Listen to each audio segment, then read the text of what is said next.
është me mbrojt këtë vend. Sadiko, sepse një gjë nuk është kuptuar qartë edhe pasi u shpërndaku vendi dhe shkuam në zgjedhje. A kishte gatishmëri Lidhja Demokratike e Kosovës ta votonte zonjën Osmani, po që se do propozoj në fillim nga kryeministri Kurti, ashtu siç ishte përfolur në studio televizive, kishte pasur edhe sinjale, sepse oponentë lëvizjes zë vendosje kishin deklaruar se LDK-ja nuk e deshti Vjosa Osmanin për presidente dhe nuk i kishin gjitha nënshkrimet e mjaftueshme. Me 15 votat e LDK-s, me 15 votat e LDK-s plotësoi korumi dhe mund të votoj. Megjithatë, gjërat ndryshuan më pas në fund. LDK-ja doli dhe tha se propozimi ynë është Vjosa Osmani, ne i kemi 15 nënshkrime për të. Si ndryshuan gjërat në fund? Kur Osmani u largua nga vetëvendosja? Unë mendoj që kjo plasaritja e marrëdhënieve ose me thonë bashkëpunimit mes Kurtit dhe zonjës Osmani ka ndodhur shumë më herët se zgjedhjet. Edhe ne e kuptuam gjithë aty që ishim që kë nuk do ta kandidoj zonjën Osmani, sepse kishte pak me ato inate, pse zonja Osmani boni atë marrëveshjen me Trump, pse i mbajti aq mirë marrëdhëniet me diplomatë dhe pse e la pak në hije, jo pak, po shumë në hije, zotin Kurti në aspektet të diplomacisë dhe marrëdhënieve ndërkombëtare.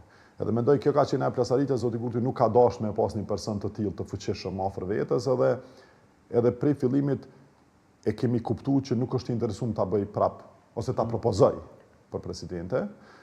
Edhe atëherë ka filluar manipulimi i tyre me këto ide, jo na e kishim bë, po LDK-ja nuk i ka. Megjithatë, edhe LDK-ja nuk është se ka pasur këtë mendim që ka sot për Vjosa Osmanin në kohën sa ka pasur marrëdhënie të mira me Kurtin, madje shpesh është quajtur edhe notere e Kurtit. Po tash kur je në opozitë, normal që dush me bë opozitë. Mirë, vetëm se por prej LDK-s kush e ka gjujt notere e Kurtit? Prej LDK-s apo analistat në Po them, nga opozita ka pasur vazhdimisht kritika për zonjën Osmani. Ka pasur kritika edhe nga LDK-ja. Nuk ka qenë ky mendim që është sot për Vjosa Osmani. Shumë demokratike dhe shumë normale që kur je në opozitë me pas kritikë ndaj politikë bërës në shtet. Por me çujt notere, ndoshta kanë çujt ku diun e persona të tjerë, po cili politikan i LDK-s e ka çujt nuk e di.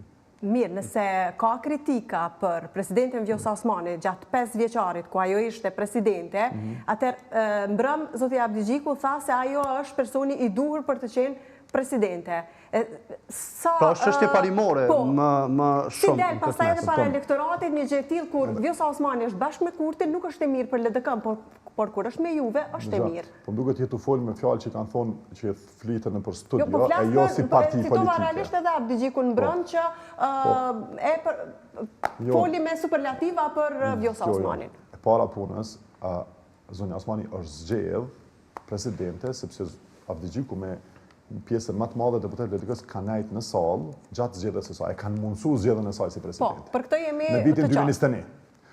Gjatë kohës sa ka qenë presidente, nuk kemi pas plasaritje si parti politike, kritika normal që kibile. Mendoj që gjithmonë duhet me pas kritika. Secila parti politike që është në opozitë, duhet ketë kritika. Nuk duhet ketë ofendime dhe nuk duhet ketë linçime, por kritika duhet ketë, sepse duhet të kërkosh më shumë për njerëzve që janë në pushtet. Është gjithçka normale.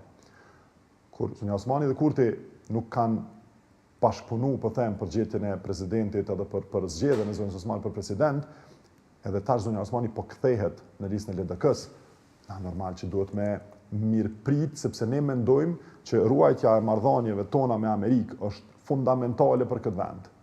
Është fundamentale ruajtja e diplomacisë për një vend si Kosova në këto momente të trazirave ndërkombëtare gjeopolitike.